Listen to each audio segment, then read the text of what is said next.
Ah non, mais moi, le confinement, je le vis trop bien, quoi. En fait, tout est une question de perception et de perspective. Enfin, moi, je le vis comme une occasion de m'arrêter, de me retrouver, de retourner à l'essentiel, tu vois. Enfin, là, aujourd'hui, je me rends compte que j'ai pas besoin de grand-chose pour être heureux, en fait. Enfin, par exemple, depuis le confinement, tu vois, euh, je fais mon pain. Tu vois, tu vois, t- tu vois cette envie de faire, de ne plus dépendre des autres. Je suis plus une victime de cette société de consommation. Euh, je m'auto-suffis, en fait. Enfin, c'est comme les loisirs, quoi. Les restos, le théâtre. Tu te rends compte que c'est pas indispensable. Moi, aujourd'hui, je colorie des mandalas et franchement, je me suis jamais senti aussi épanoui. Et puis, c'est cette nature qui reprend ses droits. Mais pas que sous mes aisselles, non, partout. Enfin, tu vois, bientôt, on va pouvoir nager avec les dauphins dans la Sambre. Sur mon balcon, j'aurai un aigle royal qui va venir faire son nid. Enfin, c'est une nouvelle vie qui s'offre à moi.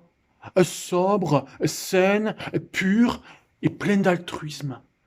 Ouais, parce que les gens, ils se parlent sur les réseaux sociaux. On s'envoie pléthore d'ondes positives, de messages d'amour. Tu te demandes presque si on n'est pas juste en train de se préparer à une partouze générale, à une partouze mondiale. C'est beau. Je suis beau. Et les gens sont beaux. On va sortir grandi de cette crise.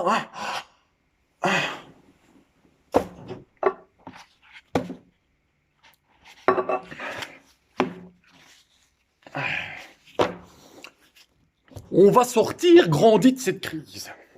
Ok, on retient ça. Tout ce que j'ai dit avant, on efface, ok? Non, parce que, à un moment, il faut quand même rester lucide, hein. Le coronavirus, c'est une merde. C'est une grosse merde. Alors ça te permet peut-être d'ouvrir tes chakras et de croire qu'un nouveau monde t'attend dans 4, 8 ou 12 semaines, j'en sais rien, moi. Mais en attendant, on va en chier.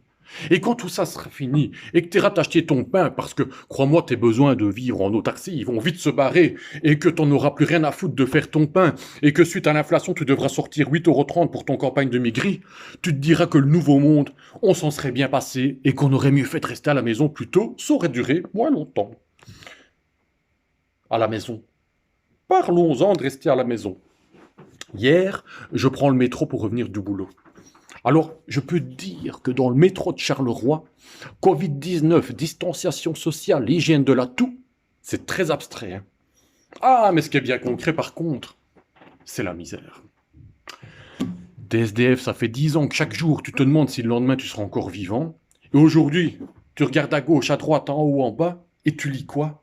Pour sauver des vies, restez chez vous. Le gars, il a pas de chez lui. Le gars, il a plus un rond au sens propre parce que t'as plus personne en rue pour recevoir l'aumône et quand bien même t'as quelqu'un qui passe, il a plus de monnaie. C'est dégueulasse, c'est plein de coronavirus. Il faudrait presque qu'il soit équipé d'un bon contact sans contact pour qu'on lui donne 50 cents. Bon, écoute, il va être 20 h, j'entends Nathalie qui prépare ses casseroles là. On va aller applaudir, comme tous les soirs. Mais, aujourd'hui, on va applaudir en pensant à ceci. Oui, oui, on va sortir grandi de cette crise. Pas parce qu'on va continuer à cramer notre pain, à faire des mandalas et à s'empiffrer comme jamais pendant le confinement, mais bien parce qu'on se sera rendu compte qu'il y a des trucs qui tournent quand même pas rond dehors.